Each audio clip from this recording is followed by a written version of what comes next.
Good morning all of you. Okay. So last class से हम continue कर रहे हैं. We have stopped in the constructional features of transformer.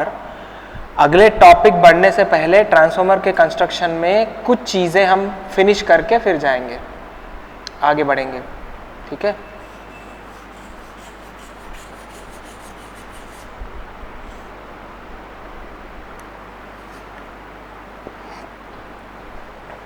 Okay, so constructionally you can have two types of transformers. This is called as core type transformer, and this is called as shell type transformer.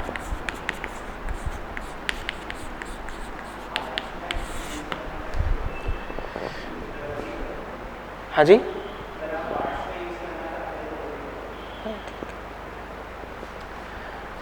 तो we have two types of transformers, core type and shell type.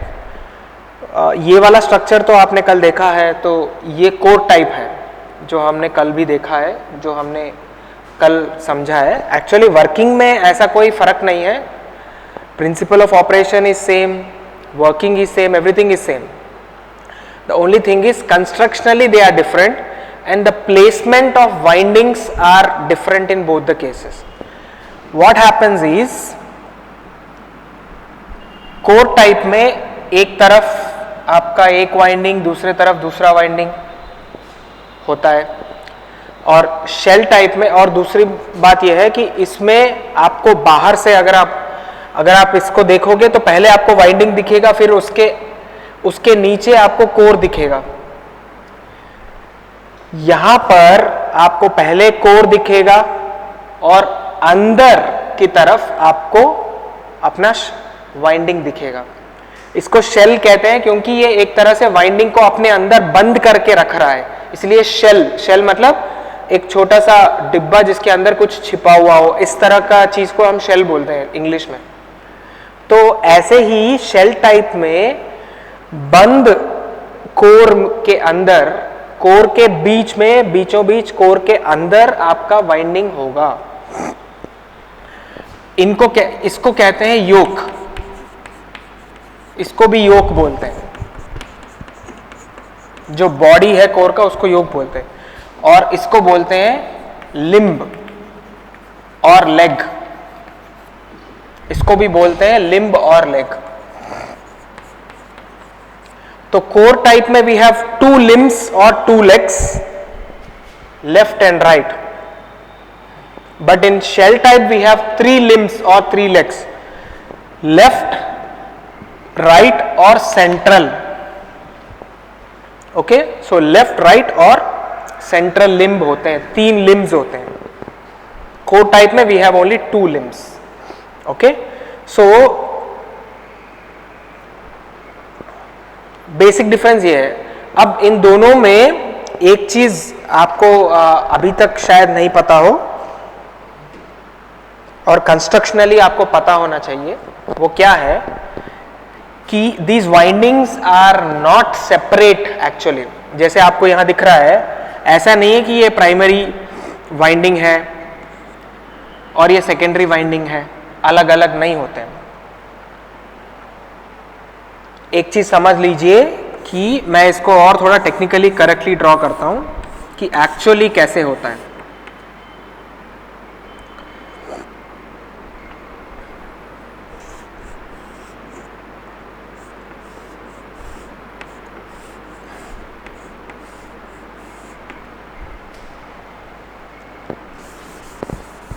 Actually एक ही जगह पर एक winding नहीं होता है. दोनों winding एक दूसरे के साथ लिपटे रहते हैं. मतलब प्राइमरी और सेकेंडरी एक के साथ एक जुड़ा रहता है. जुड़ा नहीं, एक्चुअली एक के साथ एक लिपटा रहता है. जुड़ना नहीं चाहिए क्योंकि प्राइमरी और secondary are not electrically coupled.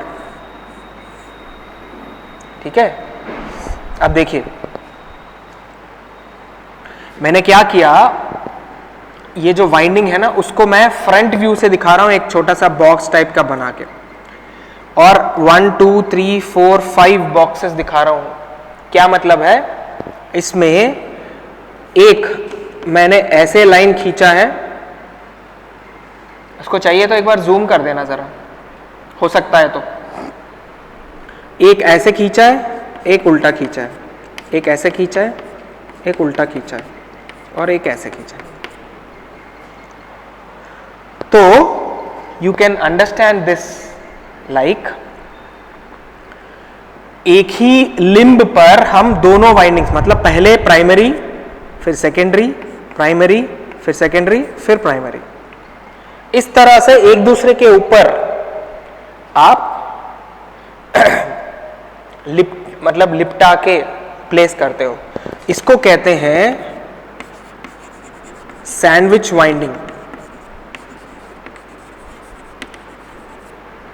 इसको कहते हैं डिस्ट्रीब्यूटेड वाइंडिंग। यहां पर प्राइमरी अलग सेकेंडरी अलग था, इसको डिस्ट्रीब्यूटेड वाइंडिंग कहते हैं। लेकिन टेक्निकली और वैसे प्रैक्टिकली अलग अलग नहीं होते हैं प्राइमरी और सेकेंडरी, क्योंकि जब तक प्राइमरी और सेकेंडरी एक दूसरे के ऊपर ऐसे लिपटे नहीं रहते, सैंडविच की तरह एक के बीच में एक आप लिपटा के नहीं रखते, हमें डिसएडवांटेज है। अच्छा, आप पूछ सकते हैं कि सर ऐसा क्यों लगा रहे हैं हम? Why are we keeping it as a sandwich? Why are we trying to put them one on other? ठीक है, why are we putting them एक के ऊपर एक क्यों हम लगा रहे हैं? अगर डिस्ट्रीब्यूटेड वाइंडिंग लगाते इससे पहले इसका डिसएडवांटेज समझोगे तो ना इसका एडवांटेज पता चलेगा। डिस्ट्रीब्यूटेड वाइंडिंग होगा तो प्राइमरी साइड से जो फ्लक्स प्रोड्यूस होगा, सेकेंडरी जाने में बीच में लॉसेस हो सकते हैं। पूरा फ्लक्स प्राइमरी से सेकेंडरी तक पहुंचना मुश्किल हो सकता है, लॉस हो सकता है, लीकेज हो सकता है। तो उससे क्या होगा, आपका फ्लक्स जो है यहां से यहां पूरा नहीं पहुंचता और ईएमएफ इंड्यूस पूरा नहीं हो पाएगा, क्योंकि फैराडेस लॉ कहता है कि जितना ज्यादा फ्लक्स लिंकेज होगा उतना ज्यादा ईएमएफ इंड्यूस होगा। तो फ्लक्स लिंकिंग ही अगर कम हो गया तो ईएमएफ आपका इंडक्शन कम हो जाएगा। तो हम इसलिए क्या कर रहे हैं, इन दोनों को अलग अलग के बदले में एक दूसरे के ऊपर लगाएंगे, लेकिन इलेक्ट्रिकली कांटेक्ट नहीं करेंगे। जैसे मान लीजिए ये एक वाइंडिंग है और ये एक वाइंडिंग है, तो हम इन दोनों को ऐसे लगा रहे हैं एक दूसरे के ऊपर, लेकिन इन दोनों के बीच में इंसुलेशन होगा। मतलब सबके बीच में इंसुलेशन होगा, यहां पर इंसुलेशन होगा, यहां पर इंसुलेशन होगा, यहां पर इंसुलेशन होगा। इन सब के बीच में एक दूसरे से ये इंसुलेटेड रहेंगे। इसका मतलब electrically they are not connected. तो कोई दिक्कत ही नहीं है जब इलेक्ट्रिकली कनेक्टेड नहीं हो तो। और प्राइमरी सेकेंडरी क्योंकि आसपास है, यहां पर तो दूरी था प्राइमरी और सेकेंडरी के बीच में, लेकिन यहां तो नजदीक है दोनों, तो इसलिए प्राइमरी से जो फ्लक्स प्रोड्यूस होगा वो सेकेंडरी से जल्दी लिंक करेगा। लीकेज यहां कम से कम होगा क्योंकि बिल्कुल बगल में है सेकेंडरी। आप समझ रहे हो? So this is the biggest advantage we have in using sandwich winding. ऐसे ही इस तरफ भी ऐसे ही रहेगा।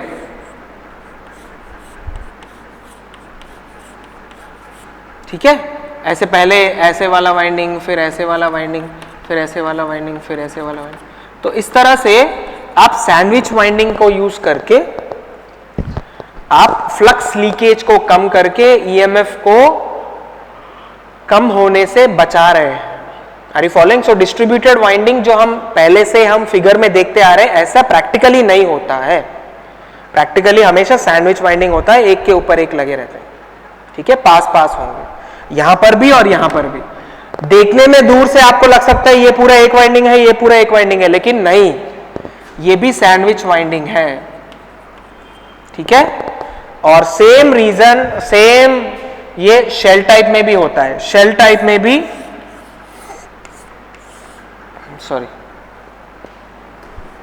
शेल टाइप में भी जो सेंट्रल लिम्ब है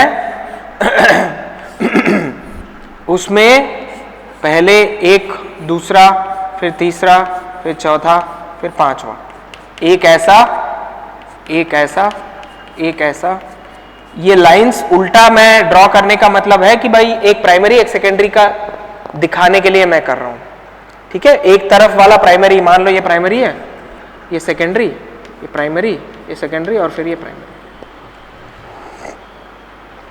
ठीक है। ऐसे करके हम प्लेस करते हैं। तो ये शेल टाइप है और ये कोर टाइप है। इस इज ओके। तो ये डिफरेंस है कोर टाइप और शेल टाइप में, ठीक है। अब हम कंस्ट्रक्शन को छोड़कर वी विल मूव टू, आप चाहो तो यहां पर वीडियो पॉज करके you can note this properly, क्योंकि डायग्राम्स तो मैंने लगातार ड्रॉ कर दिया। I didn't give you time to draw diagram. यहाँ पर वीडियो पॉज करके आप डायग्राम्स नोट कर सकते हैं, और जितना कुछ मैंने समझाया उसको वर्ड्स में आपको लिखना है। तो एक बार वीडियो फिर दोबारा देखिए कि इन दोनों में क्या फंक्शनली डिफरेंसेस क्या है। Functionally there are no differences, only constructionally there are differences, that's all.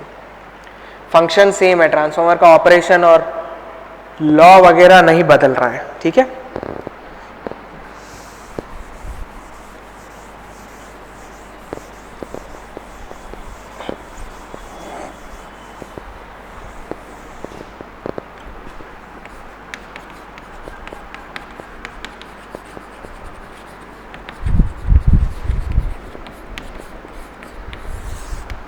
EMF equation of a transformer,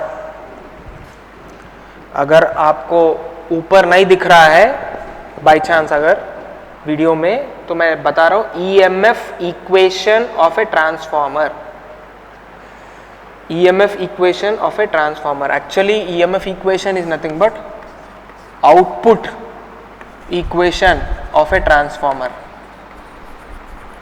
भाई ट्रांसफॉर्मर जब आप पढ़ेंगे, तो जब भी आप ट्रांसफॉर्मर पढ़ेंगे या अभी पढ़ रहे हैं, तो कोई भी किसी भी मशीन या किसी भी सिस्टम के बारे में अगर पढ़ेंगे तो उसका आउटपुट के बारे में पढ़ना जरूरी होता है, क्योंकि बिना आउटपुट के बारे में जानकारी पाए आप उस सिस्टम की पढ़ाई करके उस सिस्टम को समझ के कोई फायदा नहीं होगा। तो ऐसे ही यहां पर ट्रांसफॉर्मर का आउटपुट के बारे में बिना समझे आप आगे नहीं बढ़ेंगे। तो इसलिए अभी हम ट्रांसफॉर्मर के आउटपुट के बारे में समझेंगे, जो कि EMF है। क्यों? क्योंकि ट्रांसफॉर्मर बेसिकली प्रिंसिपल क्या है? फैराडेस लॉ,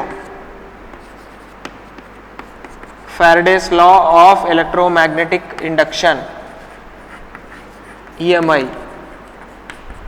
और उसके हिसाब से EMF induced is directly proportional to rate of change of flux linkages. Actually E is directly proportional to rate of change of flux linkages,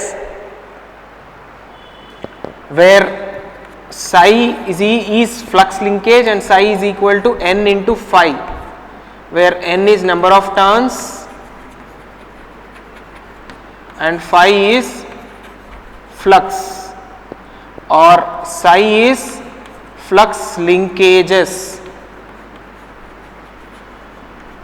psi is given as n into phi, ठीक है। सो EMF equation के लिए E is equal to, you can say that E is, आप जब psi को n से represent करते हैं d n phi by dt, और इसमें n is a constant value, number of turns, आप बदल नहीं सकते नंबर ऑफ टर्न। तो कांस्टेंट के साथ अगर आप लोगे तो E इक्वल टू कर सकते हैं n into d phi by d t, ठीक है, n into d phi by d t. अब रही बात आगे बढ़ने की, आगे बढ़ने से पहले एक चीज हम लोग फिर से दोबारा मैं वो करना चाहता हूं कि कल जब हमने ट्रांसफार्मर का प्रिंसिपल ऑफ ऑपरेशन पढ़ा था, उसमें हमने कहा कि सप्लाई वोल्टेज जो भी आप दे रहे हो, ट्रांसफार्मर का जो सप्लाई वोल्टेज है Vs सप्लाई या Vin supply voltage is sine wave, याद है ना, AC साइन वेव है। Transformer is an AC machine, AC device, तो सप्लाई वोल्टेज भी साइन वेव होगा। सप्लाई वोल्टेज की वजह से जो करंट फ्लो कर रहा है आई भी साइन वेव है, साइनसॉइडल वेव है। और फ्लक्स, करंट की वजह से जो फ्लक्स प्रोड्यूस हो रहा है उस कोर में, वो भी साइन वेव है। तो अगर फ्लक्स को रिप्रेजेंट करें, साइन वेव्स को आप कैसे रिप्रेजेंट करते हैं? किसी भी साइन वेव को एक इंस्टेंटेनियसली अगर रिप्रेजेंट करना है तो phi is equal to phi m sine omega t, याद है? v is equal to v m sine omega t, I is equal to I m sine omega t, तो phi is equal to phi m sine omega t. So flux is a sine wave. मैंने ये क्यों निकाला? क्योंकि मुझे यहां पर substitute करना है। I don't know the value of flux, but I know that flux is a sine wave because current is a sine wave, because supply voltage is a sine wave। ठीक है, कल प्रिंसिपल ऑफ ऑपरेशन में हमने ये पढ़ा है। So if I write it down like this, E is equal to N d phi m sine omega t upon d t, अगर आप ये कर दें तो n into phi m d sin omega t by dt is cos omega t। ठीक है, are you following? cos omega t और E is equal to n phi m cos omega t, और cos omega t is also a sine wave। You can also write cos in terms of sine again, it's not an issue, है ना? याद है ना, starting में भी हमने sine wave के बारे में जब पढ़ा था, हमने कहा था कि साइन वेव का इंटीग्रल और डिफरेंशिएट भी करेंगे तो भी साइन वेव में ही आप फिर से लिख सकते हैं, है ना? तो E is equal to N phi m cos omega t, और कॉस ओमेगा टी को आप साइन वेव में भी लिख सकते हैं, साइन ऑफ समथिंग करके। खैर, what ever it is, this is an instantaneous value, एक तरह से ये इंस्टेंटेनियस वैल्यू है, और ये E हो गया, तो ये भी एक साइन वेव हो गया है भाई। E is equal to something of cos omega t, मतलब ये भी एक साइनसॉइडल वेव जैसा हो गया, है ना? तो इसका मैक्सिमम वैल्यू क्या है? और ये सारा E जो है ये RMS है, ये पूरा RMS है, क्योंकि this is the measured value. ये सारे E जो भी मैं लिख रहा हूं, E ये पूरा RMS वैल्यूज है। तो if I want maximum value, what is Emax? What is Emax? Emax is, sorry एक second, this is not a RMS value, this is एक तरह से एवरेज वैल्यू है। एक minute, this is not this one, average value है, E average.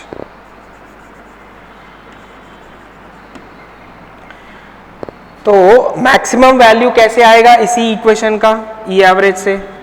अगर omega t, cos omega t कब maximum होता है? Cos omega t becomes maximum at omega t is equal to 0, है ना? तो ओमेगा टी को अगर आपने 0 कर दिया तो n फाई, अच्छा इसमें ओमेगा भी आएगा, sorry I did not differentiate, जब करेंगे n फाई m इंटू ओमेगा टी भी आएगा। तो एक काम करते हैं, इसको पहले लिख देते हैं, ओमेगा आएगा, सॉरी नॉट ओमेगा टी, ऐसे कॉस ओमेगा टी। अब आप समझ सकते हो, देखो phi m omega sine omega t को डिफरेंशिएट करेंगे तो फाई एम बाहर आएगा, जब साइन ओमेगा टी को डिफरेंशिएट करेंगे तो cos omega t into omega आएगा। ठीक है, ये अब सही है, इंटू ओमेगा, और 2 pi f N phi m. ठीक है, ये है, और E max is equal to 2 pi f N phi m. तो E RMS will be equal to √2 times E max, और ये आपको मिलेगा √2 मतलब 1.414 into 2 into pi into f into N into phi M.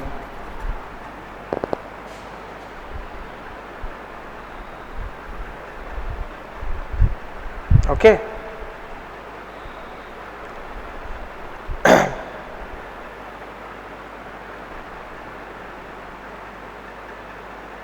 एक बार देखिए, just check it out once.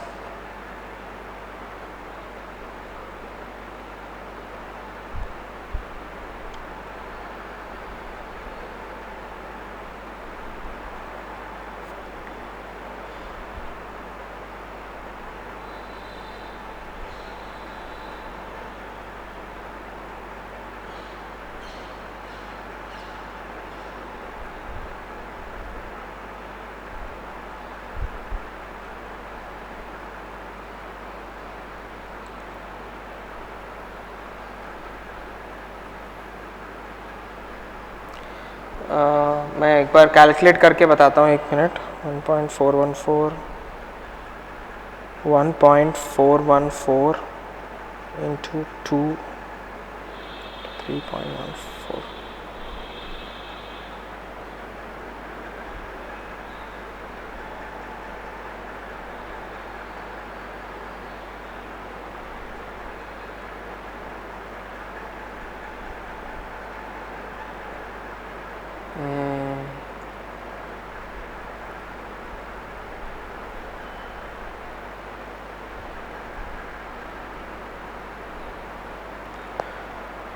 एक मिनट।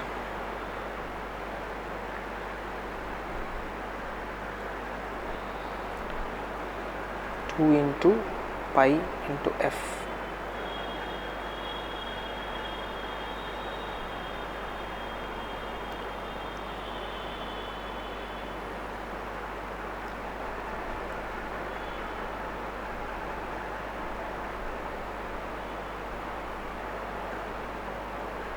ओह सॉरी, यहाँ पर ये गलती हमने यही किया है। Just a second. हाँ, ये गलत है कि ERMS by √2, sorry Emax by √2।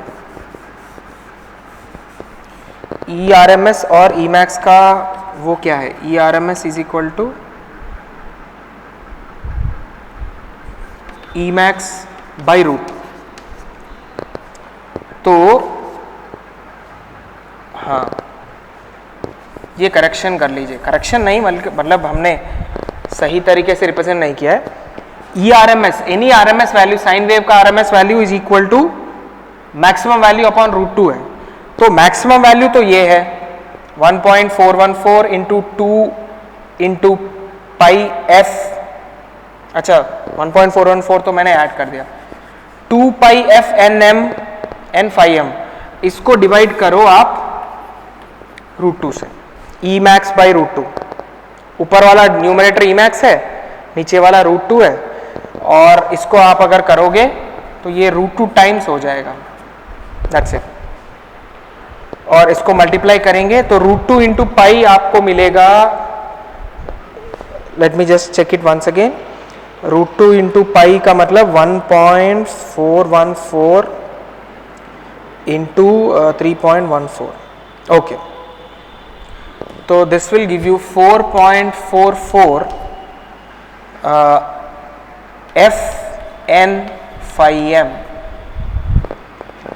So this is the RMS value of induced EMF, ERMS। ये देखिए, बॉक्स वाला वैल्यू इंपॉर्टेंट है, ये समझ लीजिएगा। एक बार मैं ऊपर फिर से लिख देता हूं यहां से। So ERMS is equal to 4.44। Phi को भी पहले लिख सकते हैं, फाई एन एफ, कहीं पर भी करो कोई दिक्कत नहीं।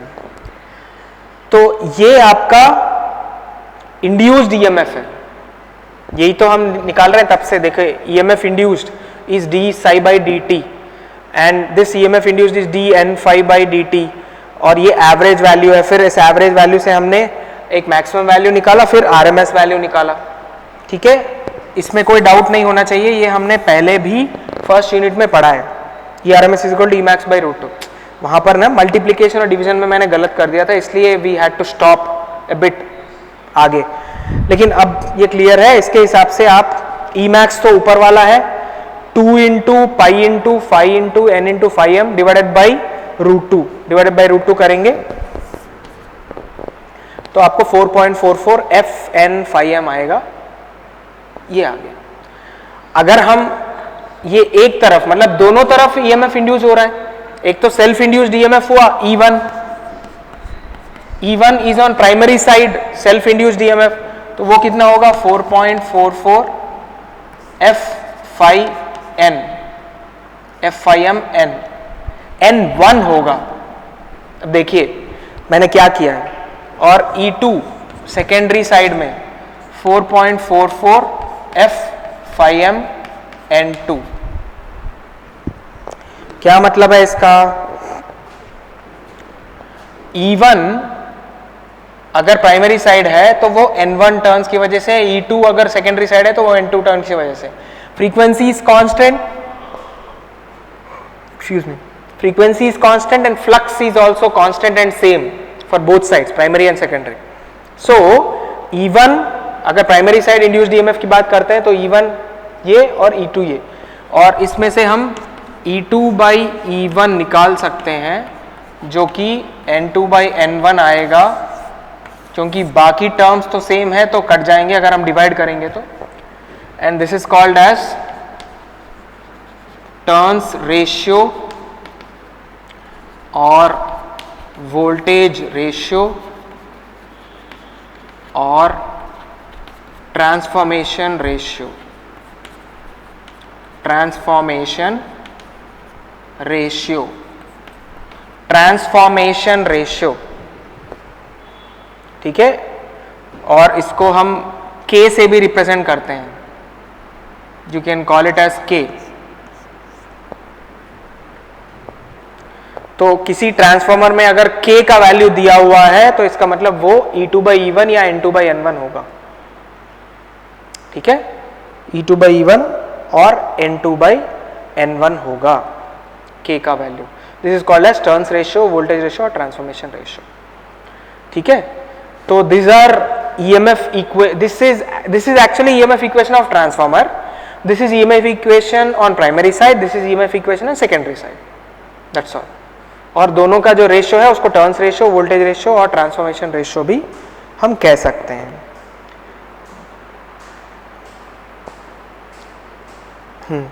सिमिलरली करंट रेशियो भी है कुछ, और यहीं पर बता दूंगा। Current ratio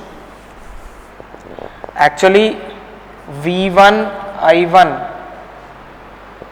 you can say that transformer is a constant power device. कल हमने डेफिनेशन में भी पढ़ा है कि पावर नहीं चेंज होता है एट कांस्टेंट पावर। तो E1 I1 is equal to E2 I2, power same दोनों साइड। तो अगर मैंने I1 by I2 cross multiplication कर डिवाइड कर दिया, I1 by I2 is equal to E2 by E1 होगा।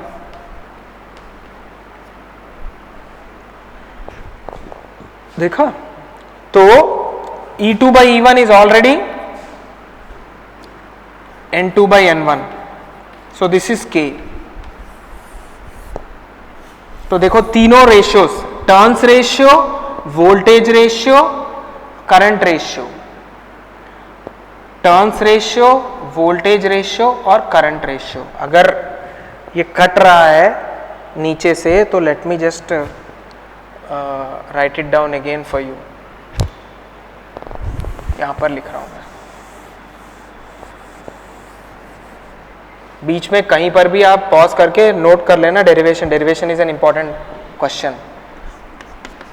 I1 I2 is equal to E2 by E1 is equal to N2 by N1 is equal to K।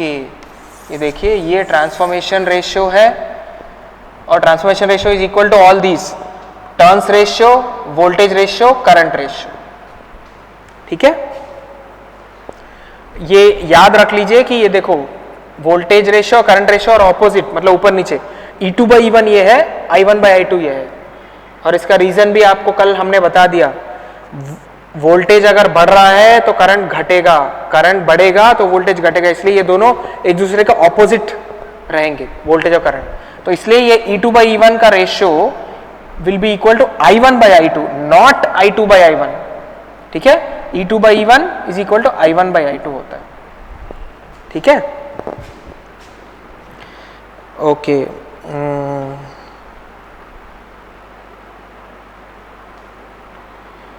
Now will come to what is called as transformer principle, और ideal transformer क्या है ये देखते हैं।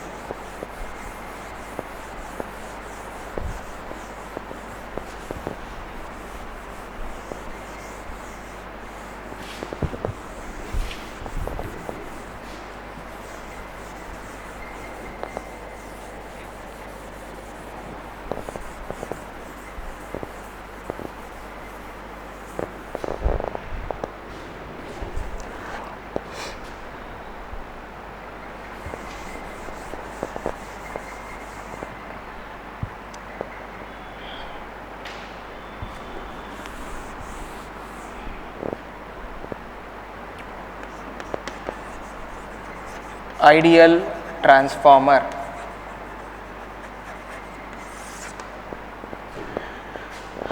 Ideal transformer अगर ये छोड़ देंगे आप, तो ये चीज तो आपने पढ़ लिया अभी, प्रिंसिपल ऑफ ऑपरेशन वगैरह। आइडियल ट्रांसफॉर्मर बनने के लिए आपके कंडीशंस, कोई भी सिस्टम आइडियल कब बनेगा, कोई भी सिस्टम आइडियल कब बनेगा, जब उस सिस्टम में किसी तरह के लॉसेस नहीं है, किसी तरह के वेस्टेज नहीं है। हाँ, all the input is coming out at the output and पूरा 100%, अगर वो लॉसलेस मशीन है तो उसे हम आइडियल कहते हैं। लेकिन डज एन आइडियल मशीन और an ideal system exist? No, but it is important to understand the ideal transformer first in order to understand a practical transformer. तो इसलिए हम पहले आइडियल ट्रांसफॉर्मर थोड़ा सा पढ़ के फिर थोड़ा प्रैक्टिकल ट्रांसफॉर्मर का भी थोड़ा सा, प्रैक्टिकल तो हमने ऑलरेडी पढ़ लिया है, बट आइडियल ट्रांसफॉर्मर पढ़ना जरूरी होता है। तो आइडियल ट्रांसफॉर्मर के लिए क्या है, आइडियल ट्रांसफॉर्मर के कंडीशंस या फीचर्स क्या हैं? All the flux produced in primary will link secondary। याद है ये पॉइंट, हमने पहले भी हमने कहा था कि भाई फ्लक्स जो प्राइमरी से सेकेंडरी जाती है उसमें कुछ वेस्ट होता है, लेकिन आइडियल मशीन में तो वेस्ट होना ही नहीं चाहिए, है ना। आइडियल मशीन में वेस्ट होना ही नहीं चाहिए। So all the flux which is produced in primary winding और primary side will link with secondary side. तो फ्लक्स में कोई लॉस नहीं होता है। Both primary and secondary windings are lossless with no resistance।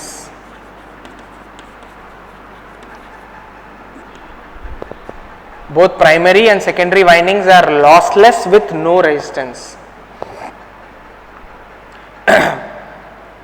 Lossless with no resistance मतलब winding में वैसे कोई तार आप लोगे तो उसमें कुछ रेजिस्टेंस होगा जरूर, बट अगर वो आइडियल तार है तो उसमें वो रेजिस्टेंस भी नहीं होना चाहिए। तो हम आइडियल की बात कर रहे हैं तो आइडियल वाइंडिंग्स की भी बात कर रहे हैं। आइडियल ट्रांसफार्मर में आइडियल प्राइमरी आइडियल सेकेंडरी होना चाहिए। तो आइडियल प्राइमरी आइडियल सेकेंडरी का मतलब उसमें कोई लॉस नहीं होना चाहिए, इसका मतलब उसमें कोई रेजिस्टेंस नहीं होना चाहिए रेजिस्टेंस। तो ये दो कंडीशंस सेटिस्फाई करना आइडियल ट्रांसफार्मर के लिए बहुत इंपॉर्टेंट है। तो आइडियल ट्रांसफार्मर में होता क्या है,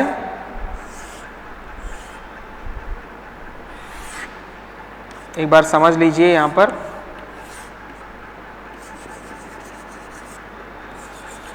आप कह सकते हो सर आपने तो फिर दोबारा वही पुरानी ट्रांसफार्मर बना दिया, एक तरफ वाइंडिंग एक तरफ दूसरे वाइंडिंग। खैर समझने के लिए प्रिंसिपल के लिए, कॉन्सेप्ट के लिए हम ऐसे ही डायग्राम ड्रॉ करते हैं, बार बार हम प्राइमरी सेकेंडरी सैंडविच करके हमेशा नहीं दिखाते, ठीक है। समझने के लिए हम इसी डायग्राम का इस्तेमाल करते हैं हमेशा। कंस्ट्रक्शनली जब आपको दिखाना है तो आप दिखाएंगे प्राइमरी सेकेंडरी एक दूसरे के साथ सैंडविच होके हैं करके, ठीक है। तो अभी मैं आइडियल ट्रांसफार्मर की बात अगर करें, जब आपने V1 इनपुट दिया तो some current I1 will flow, ठीक है,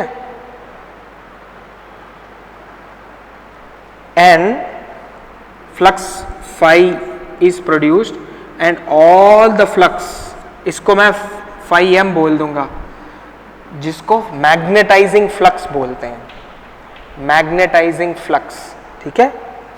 सो V1 जब आपने दिया तो I1 प्रोड्यूस होगा, मतलब I1 फ्लो करेगा, I1 will produce phi m magnetizing flux, and that magnetizing flux will link with the secondary, and that will produce E2, E2, that will produce E2, and फिलहाल E2 is just, or secondary side is just open circuit.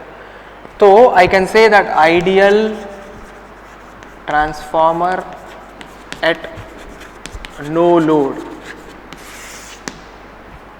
Ideal transformer at no load के बारे में मैं अभी समझा रहा हूं आपको।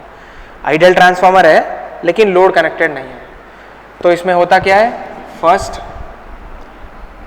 V1 applied, then I1 flows, and then flux phi m is produced। मैं स्टेप बाय स्टेप लिख रहा हूं, देखिए एरो मार्क के बाद एक और स्टेप आएगा। V1 हमने अप्लाई किया, I1 फ्लो किया, फिर phi m is produced, flux, and phi m links with both primary and secondary। तो प्राइमरी में भी लिंक करेंगे तो E1 भी आएगा, सेकेंडरी में लिंक करेगा तो E2 भी आएगा, और पूरा phi m लिंक करेगा, देयर इज नो लीकेज। तो यहां पर लिख रहा हूं मैं नो लीकेज, लिंक करेगा but no leakage, no leakage, no loss, ठीक है। तो हम अगर V1 से शुरू करेंगे, we can draw a phasor diagram. आप कह सकते हो सर फिर फेजर डायग्राम आ गया, हाँ, जब भी हम AC सर्किट्स पढ़ते रहेंगे फेजर डायग्राम आता ही रहेगा। तो जब मैंने V1 वोल्टेज अप्लाई किया है,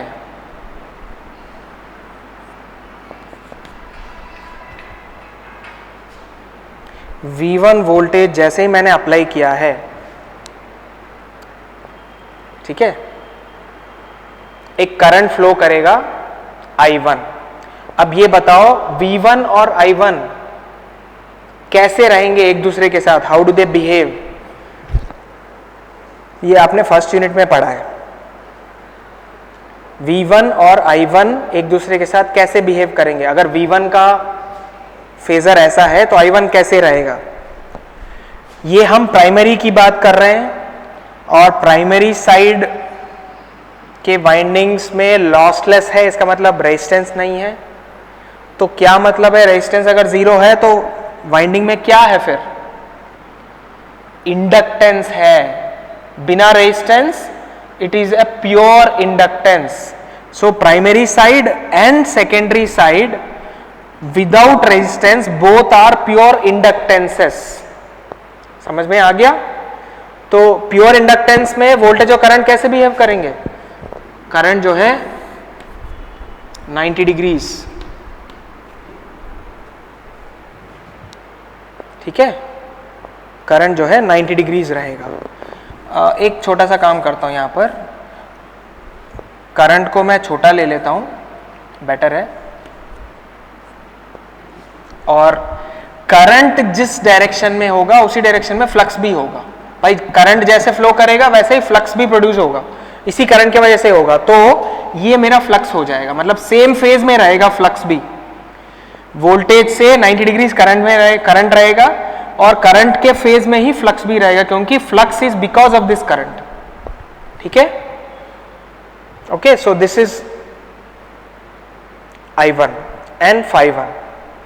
Now this phi when links with primary and secondary will produce, this phi when links with primary and secondary produces E1 and E2 respectively. Primary में लिंक करके E1 आएगा, सेकेंडरी में link करके E2 आएगा, और ये E1 और E2 इस phi से 90 डिग्री पीछे रहेगा।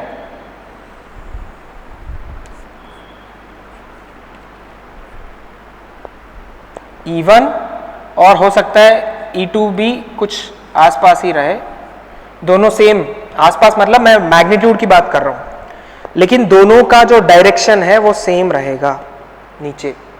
आप ये पूछ सकते हैं कि सर φm अगर यहां है, करंट यहां है, तो E यहां क्यों है ना, E यहां क्यों है? क्योंकि एक सिंपल लॉजिक में बता सकता हूं।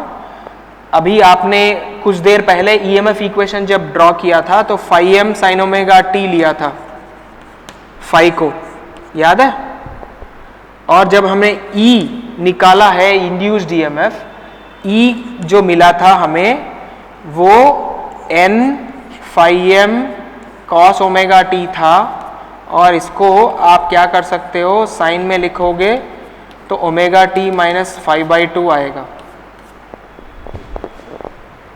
और यहां पर देखिए कि अगर फ्लक्स साइन ओमेगा टी है तो E sign omega T minus 5/2 है। इसका क्या मतलब है, इन दोनों के बीच में ये अगर 0 मान लिया तो ये जो ईएमएफ है वो फ्लक्स वाले ईएमएफ, फ्लक्स वाले वेव फॉर्म से 90 डिग्रीज पीछे है। माइनस 5/2 का मतलब 90 डिग्रीज लैगिंग है, and that is what is this, flux के पीछे ईएमएफ 90 डिग्रीज लैगिंग होता है, इसलिए ये आपका फेजर डायग्राम ऐसे आया है। ठीक है, समझ में आया? ओके, सो इस वजह से आपको ये मिला है। अब एक बार देखिए, E1 V1 आपका इनपुट, I1 आपका इनपुट करंट मतलब प्राइमरी साइड करंट, और E1 आपका induced EMF, φm magnetic flux, magnetising flux produced, E2 is EMF induced. तो करंट ट्रांसफार्मर में टोटल करंट जो है I1 है, I1 मतलब ये है, and this I1 is equal to IM। IM क्या है यहां पर, IM is magnetising current. Magnetising current का मतलब है कि ये जो करंट IM फ्लो कर रहा है, ये करंट φm प्रोड्यूस करने के लिए है। ठीक है, φm प्रोड्यूस करने के लिए है, मैं यहां पर लिख रहा हूं उसके बारे में। IM is current required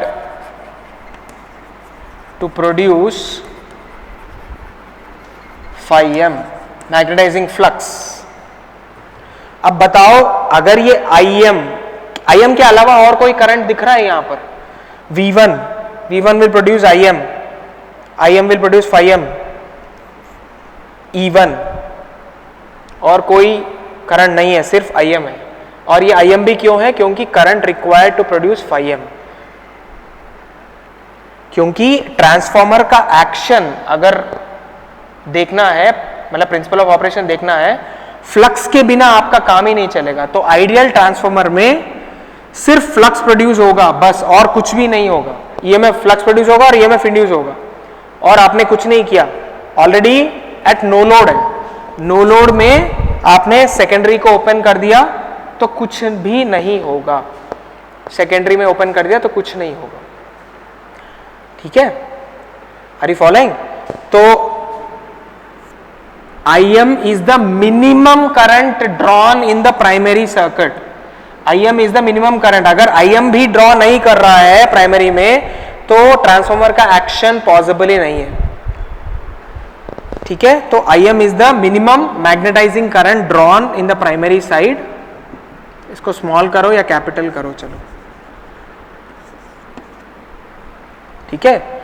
and this Im is exactly 90 degrees lagging behind V1 supply voltage.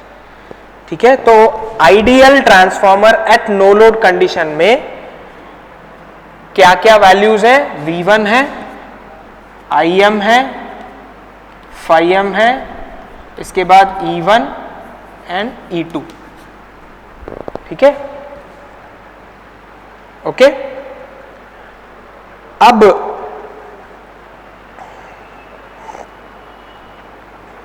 अगर आपने क्या कहते हैं,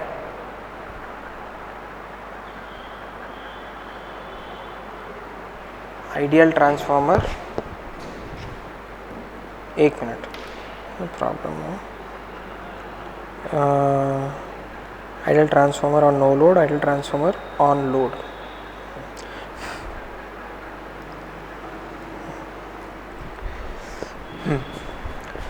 अगर आपने ट्रांसफॉर्मर को लोड कर दिया, अब आपने नो लोड को बदले में लोड कर दिया, मान लो जब आपने लोड कर दिया तो यहां पर मुझे क्या करना पड़ेगा?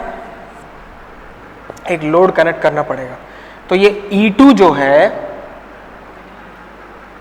एक करंट ड्राइव करेगा I2। ठीक है, E2 एक I2 करंट ड्राइव करेगा और ये I2 जो है इसके अंदर फ्लो करेगा और यहां पर एक V2 करके वोल्टेज आएगा। ठीक है, तो आप ये जो I2 आ रहा है, यहां पर एक एक्चुअल प्रिंसिपल ऑफ ऑपरेशन थोड़ा सा एक्सटेंडेड वाला आप समझ लीजिए। जब आपने लोड कर दिया तो I2 करंट फ्लो करेगा और ये I2 करंट कहां से आएगा? E2 की वजह से। और ये E2 क्यों आया है? E2 क्यों आया है? क्योंकि यहां के वजह से, यहां के फ्लक्स के वजह से। तो होता क्या है, देखिए यहां पर पहले तो सिर्फ एक फ्लक्स था Φm। ठीक है, पहले सिर्फ एक फ्लक्स था Φm जब ये लोड में नहीं था, नो लोड में था। तो जैसे ही आपने करंट फ्लो करवाया यहां पर I2 का, तो यहां पर एक और फ्लक्स प्रोड्यूस हो जाएगा I2 की वजह से। Are you following? भाई Im की वजह से अगर Φm आया तो I2 की वजह से Φ2 भी तो आ सकता है। भाई whenever there is a current carrying conductor, the flux is produced around it। तो Φ2 प्रोड्यूस हो सकता है I2 की वजह से। और ये Φ2 Φm को अपोज करेगा, because Lenz law, every action has an equal and opposite reaction. तो I2 की वजह से जो Φ2 है वो फ्लक्स